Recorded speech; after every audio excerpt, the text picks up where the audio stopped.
حضرت عثمان بن ابي العاص رضی الله تعالی عنہ روایت دی چې نبی کریم صلی الله علیه وسلم فرمایي چې د چا هم په بدن کې درد وي، په کوم ځای باندې درد وي،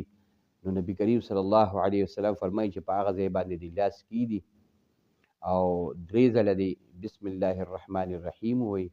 او اووه ځل دې دا پاک کلمات ووایي، نو انشاءالله الله تعالی به هغه درد ته سکون ورکړي، هغه درد به الله تعالی لرې کړي. هغه دعا کومه ده: اعوذ بعزة الله وقدرته من شر ما اجد واحاذر. اعوذ بعزة الله وقدرته من شر ما اجد واحاذر. اعوذ بعزة الله وقدرته من شر ما اجد واحاذر. معنی دا ده چې اعوذ بالله پناه نیسم په الله تعالی پورې او د الله تعالی په عزت په ذریعه باندې او د الله د قدرت په ذریعه باندې پناه نیسم د هغه شر نه، د هغه مصیبت نه، د هغه تکلیف نه ما اجدو چې زه په خپل بدن کې محسوسوم و احاذرو او زه د هغې نه یریږم. دا چې په خپله ووایي که نه، یو سړی په لاس باندې درد دی، په غاښ باندې درد دی، په سر باندې درد دی، یا په بدن کې په بل ځای، نو په هغه ځای باندې به داسې لاس کیږدي او درې ځله به بسم الله ووایي، بیا به اعوذ بعزة الله وقدرته من شر ما اجدو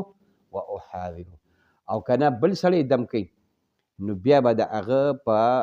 هغه ځای باندې چې کوم ځای دردمند دي که نه، لکه بل کس تا ته راشي چې مولانا صاحب یا قاري صاحب ما دم کا،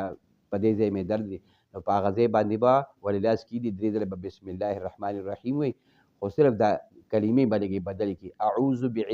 اعوذ بعزة الله وقدرته من شر ما تجد وتحاذر. اعوذ بعزة الله وقدرته من شر ما تجد وتحاذر. معنی دا شوه چې پناه نیسم په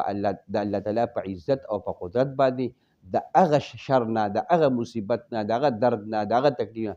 ما تجدو چې تی